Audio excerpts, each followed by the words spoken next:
Hey everyone, this is Ellie Mae with Artesprix, and in this video I'm going to share with you how you can use the Artesprix sublimation products and create a watercolor look. It all depends on how much water you add or what technique you use. Now, this can also be done with any of the Artesprix sublimation products. So whether you have the Artesprix stamp pads, which also go along with the ink refills, the Artesprix sublimation markers, or the Artesprix paint, you could do this technique with any of these products. You are simply adding water to the ink on a surface before you add it onto your copy paper, or in my case, since I'm working with water, I'm going to use a mixed media paper. Artesprix sublimation products are very, very cool. It is science. When you take these sublimation inks in any of the Artesprix formats, you add it to your paper. When you heat that up with high heat and temperature, it is going to turn into a gas and it is going to transfer to your sublimation blank. So let's take a look at how we can create with these, and there are really endless possibilities. So I'm going to go through the supply list that I'm going to be using today and give you a couple other additional options as well. For today's project, I'm going to be using the Artesprix Sublimation Ribbon. You're going to need an Artesprix sublimation product. I am going to be demonstrating with the sublimation stamp ink refills to do a watercolor effect. Then you're going to also, very, very important, is your Artesprix protective paper. This is siliconized paper. It is going to protect your surface of your heat press.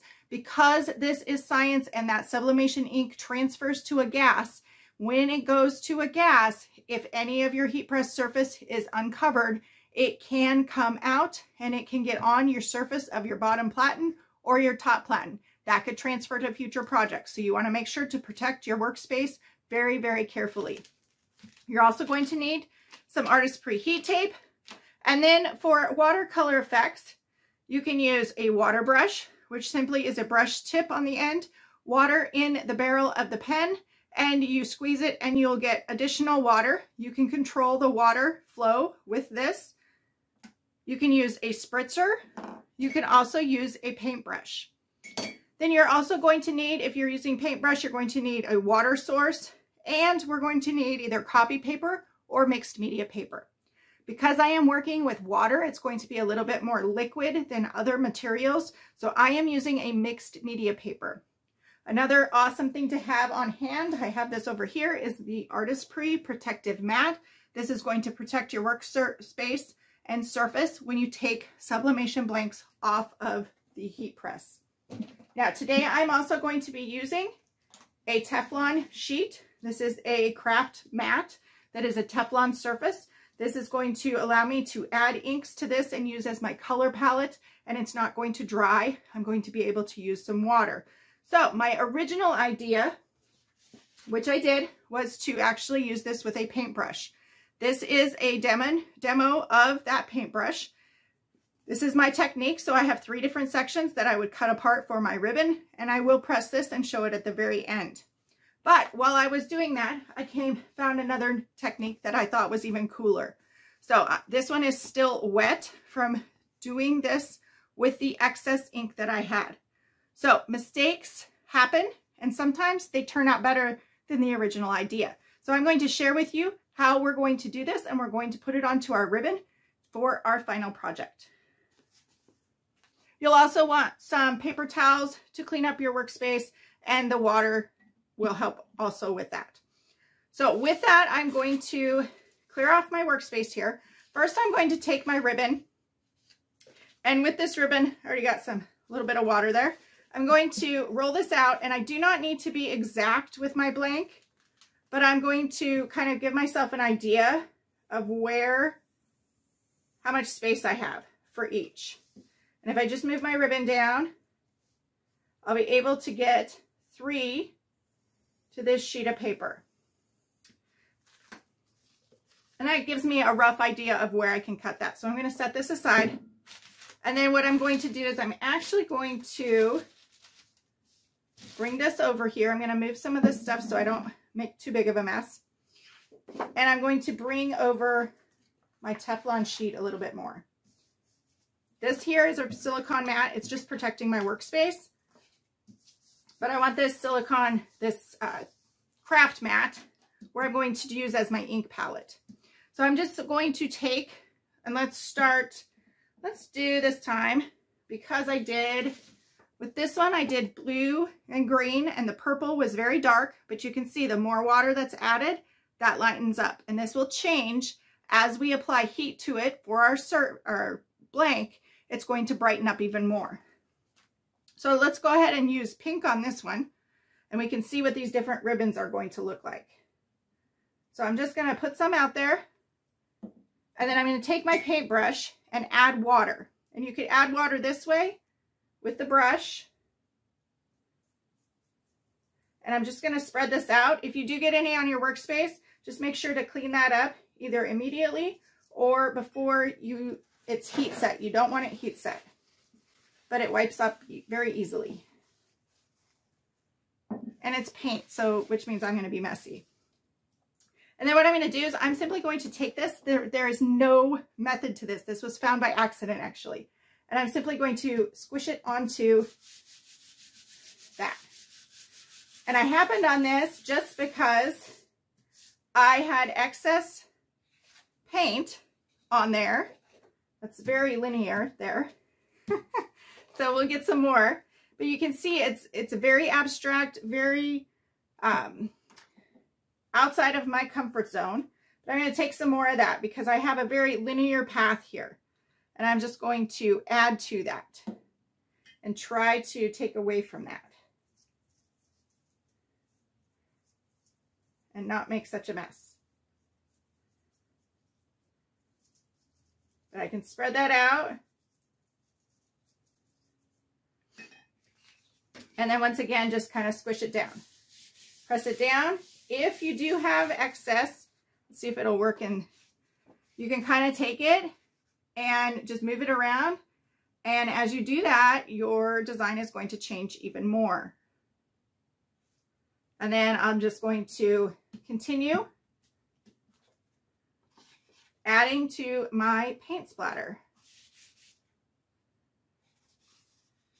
And turn it around.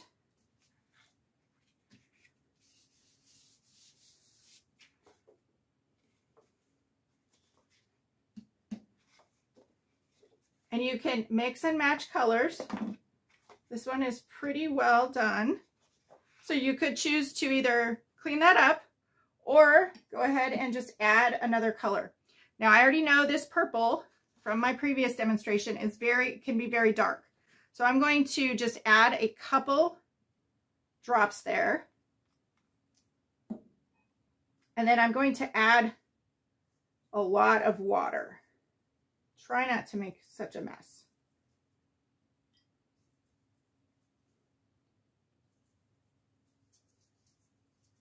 And spread that out on my craft mat here.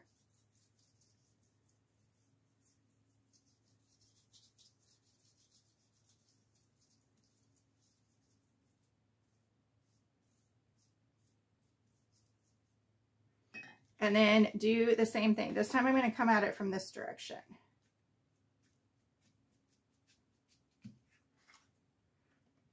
You see how it's pooling a little bit? Then I can continue to pick that up. Now you don't want to saturate the paper too much. If it's getting too saturated, just go ahead and give it a rest. Let it dry some. And you want to make sure before you press this that it is completely dry. And any ink that's on the back side, make sure you're using this Artesprix protective paper on both sides completely to cover your press. That will be very important for this process.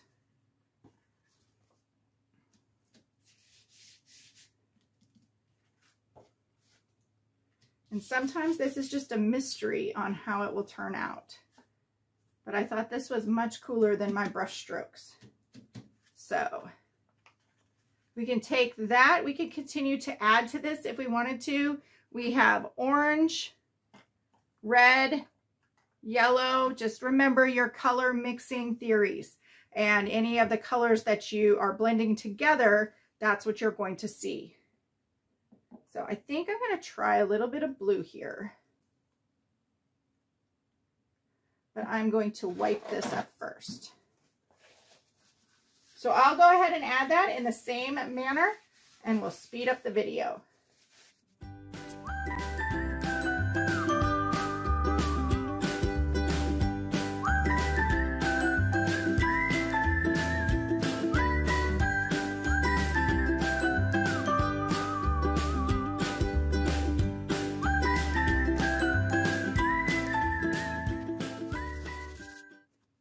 Okay, there we have that. Now what I want to do is I'm going to clean up my workspace. I am going to let these dry completely before I even move on to the next step, and then we'll see how it turns out. I think I really like this one, which was my first one, which was the Total Accident, the best, but we will see when I get it put onto the ribbon, the final results, and see which one is better. You may like something different than I do. Now, here's a little extra bonus in here. While I'm waiting for that to dry, I'm going to share with you, I mentioned how you can do this with other Artesprix products. So I'm going to share with you how you could do that very quickly while I'm waiting for those to dry. With the stamp inks, you would simply take your craft mat, your Teflon surface, and you could just press it down. You probably don't need that much ink. That's a bit much. You could just press a corner down, but you're going to follow the same technique and add water. Whoop, and make a mess. That's part of the process. I meant to do that. Then I'm just going to take my paper, do the same technique. Because I kind of like this, because I'm not in control of it. I'm really not in control, except those linear lines. I'm gonna roll with it.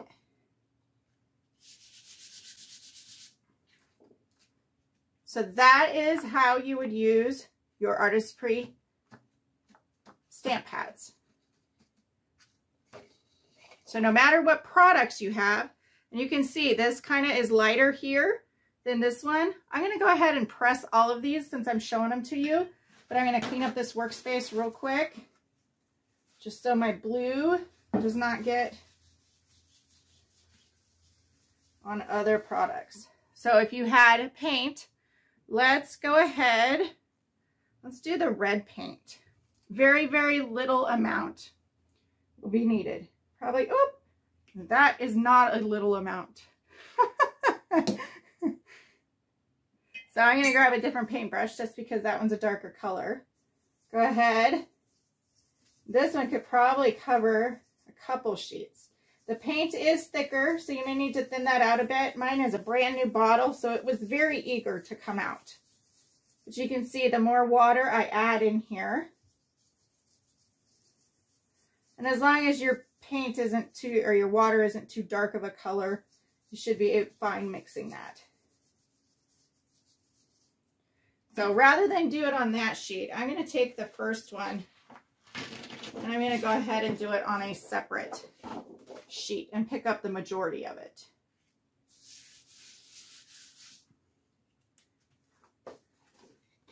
And you can see how you get a little bit different look here.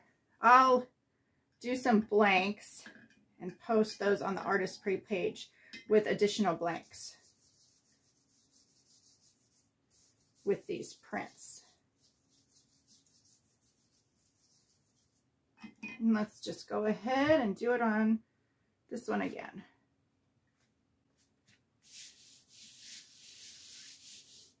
But it gives you an idea how it can all be done with no matter which product that you're using. Now that I have just a little bit, let's add it to this sheet.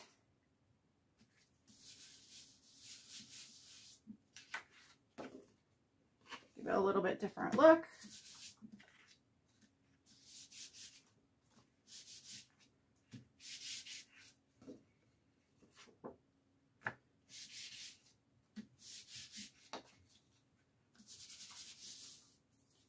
And just fun to play around with. Also easy to do as a craft project. So I'll take this and clean up my workspace. And I have one more Artesprix product to show you. I'm sure you have guessed by now, but Any of the Artesprix sublimation markers, you would want to take them and you would want to have them upright for about 20 minutes before you go to use them. I'm just going to go ahead and we'll do a little surface. Now the fine tip, it will work. It's just going to take more, but if you have your chisel tip as well, hopefully this comes through on the video, but it's adding ink just to that surface. And then the more water I add to this, it's going to lighten that up. And I already know that purple is pretty dark anyhow. So you can see there that it's doing the same thing. It's separating out. And the lighter you go, or the more water you add, the lighter it's going to go. Let's go ahead and we'll just do it on this one. Up here in the corner. And we have a little bit more color. Again, you're going to see the final result at the very end once it is heat pressed onto your sublimation blank. But that gives you a little bit of an idea of how, no matter what product you have for Artesprix, you can do the same sort of water techniques, whether you are using a traditional water paintbrush, watercolor technique, whether you're using a water brush with the watercolor technique, or the messy splatter that I discovered by accident. Now, through this whole thing, I now have 5 different sheets that I can use for different projects. Maybe this one, which was my original intention for the video, isn't quite right for this project. I'm not out anything, and I can use it for different blanks. I could use it for a luggage tag or a keychain or anything else that I would want. The sublimation is going to stay safe and ready to go. And then I have, this was the one I created as my first mistake, which I really like, but this is still wet. And so are these other 2. So what I'm going to do is I'm going to let these ones dry, and we're going to go ahead with the pressing for this one. And then I will also share the reveal for the other, at least 3 pages for this ribbon as well. So we're going to go ahead and take this one because it is dry, and I'm going to simply cut this, making sure that I have enough space to cover my ribbon completely. Since I didn't draw on this one, it was kind of after the fact, I'm simply going to do some lines in my paper and cut that apart. Cross my fingers I did it right. You could still draw on it if you chose to. Now you can see we have different lengths. You could cut this off. Depends on what your final project is going to be, the length of your material. So I'm going to lay this out, and I'm going to then tape it down onto my project with my heat tape. So I'm going to take this heat tape here, and you want it to be secure, but you don't have to tape the full length of it. And since this is an abstract pattern, we can really go anywhere we choose to. We don't have to have it completely straight, which is also another bonus. And then I'll lay this one down, and depending on your patterns, you could line them up, you could butt them. I'm just going to overlap just a little bit. And then I'll go ahead and put a piece of heat tape. I got so excited about this project I can't even speak. Okay, I'm going to finish this up, and then we'll get to the heat press.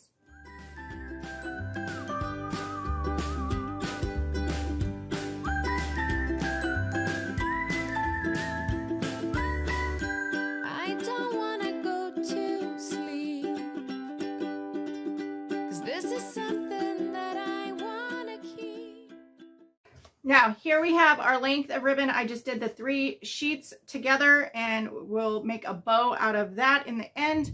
What you want to do is you are going to need to press this in sections, and the sheet of paper fits just about on there. So we're going to press that in sections, and you want to cover your surface with your protective paper. So this is the lattice part of it. I'm going to cut sheets off here.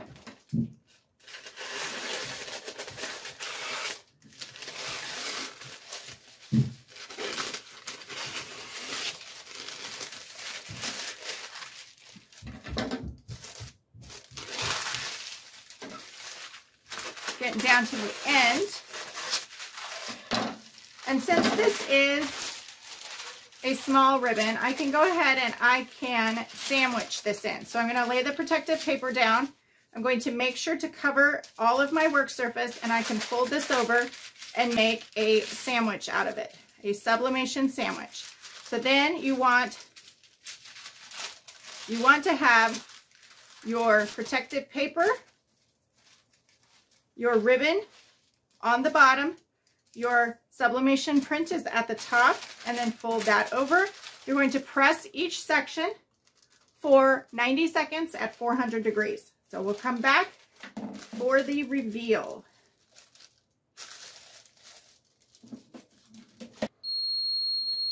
Now I'm going to gently lift this up. I'm going to grab this end because if I don't, my ribbon will fall on the floor because there is more weight hanging down on the other end. And then what I want to show you before I do the reveal, we'll see if we can see it on here. Not really, I don't think it'll show up on the camera. I saved my first sheet of the protective paper. And you do not want to reuse this. This is where I was talking about the ink transfer. And if it comes out, it could get on your heat press surface. So you want to make sure to use new protective paper each time that you go to press. Otherwise, this ink could transfer to the next blank. And you want to make sure that you have a large enough piece to protect your heat source so you do not get sublimation ink on your bottom platen or the top platen. That could transfer to your next project as well. So you're going to go ahead and throw those away. And then let's take a look at this. So be careful, this is going to be the hot end on this side. But I'm going to go ahead and start peeling this away. And what you have now is a unique ribbon. And I would suggest giving yourself some leeway on the ends so you can finish that off.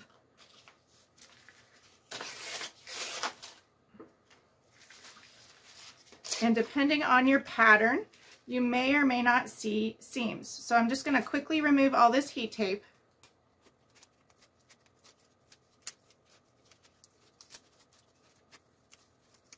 And then we can take a look at our finished ribbon. Now I do have some seams here. Those hopefully will be just hidden in my bow, but depending on your project, you could try to make this even more seamless. Just depends on how much ribbon you have. So then you can take this, you can fold it over,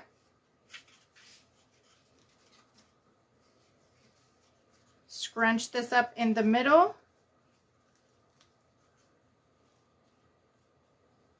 and then I'm going to take a piece of string, I'm going to tie that around there, and I'm going to add a center into my bow. Once I have all my pieces together and decide how big I want that. So again, I'll just bunch that up in the center, take a piece of string and connect it, or you could even use a zip tie. I've seen that before. And then take a piece of this ribbon down here that's going to be your excess, and we're going to add it around the end. So I will speed that up as I do this, and then we will take a look at the rest of the bows. Now, I've sped up this portion of the video because for each person, it is going to take a different amount of time to make your bows. I found some videos on Pinterest that I liked. This was a very simple method in order to scrunch the bow together and then tie it off. I'm just using some sewing thread, and when you have it wrapped tight, that will secure it long enough for you to then glue it in place. You can tie it if you want or not, either way. But I just secured that. I did end up tying mine, but it's not necessary if you have it wrapped several times.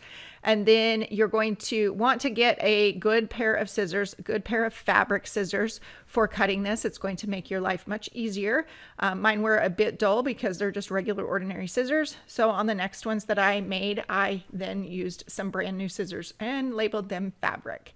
So then I had all of my pieces. I took the tail there and then squared it off. And I'm going to fold this over and add some hot glue onto it so that it is quite a bit thinner. It's 2.5 inches wide, and I didn't need that for the center of that bow. So I just secured that with some hot glue. It was fast, it was quick, added that to the middle of the bow there, and then wrapped it around and glued it in place. You could use these for all kinds of things, hair bows, present packaging. It's really unique. It's fun to make. Anybody can do this. We'd love to hear your ideas on what you would use bows for or this ribbon. Let us know in the comments below. We'd love to hear your feedback and see what you would create with this. Now let's take a look at those other sheets that I had created and see how they turned out. Okay, so now it is time for the reveal of these two. I have heat pressed them the same way I did the first one. We're going to take a look here. So I am simply going to start on this end, remove, and what I did on these ones is I actually, let me just remove this real quick.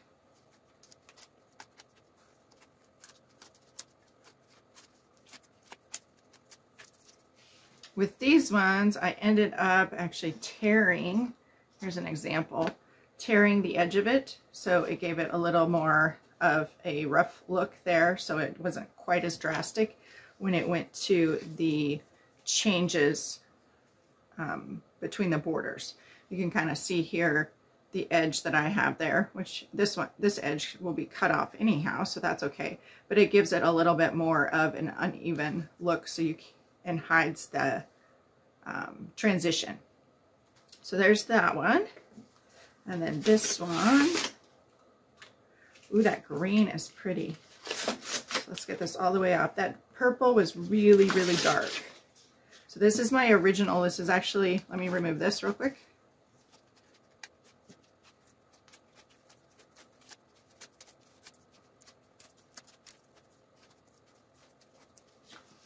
And then here is the next one. So this was the original mistake that I had made and decided to change the course of the whole video and go with this. But this is really, really cool. Hopefully it comes through on the video there. And I did the same thing with this one with tearing the edges, so it gave it a little bit more of a transition there. But all kinds of neat ideas, and no two are going to be the same. So this is so much fun to play around with. Now, I'll also share, I ended up cutting up some of the other sheets, and you can save these. You could use these for earrings. Make sure to check out the Artesprix Facebook page. I have some ideas of different things. So these are the sheets that I had, and I still have one more sheet that I made up that I can create with. But there's all kinds of ideas you can do. So I'm going to post some of those projects as soon as I get them finished up. I just have to decide on the final designs for those, but make sure to watch on the Artesprix Facebook group for more of that. Now I'm going to turn these ones into bows as well. Each one turned out a little bit different. One of them had a little bit shorter tails than I would have liked, but it was so much fun to play with. Make sure to like, subscribe, and click that bell for notifications, as well as follow Artesprix on all the other social media channels. Thanks for joining us, and have a great day.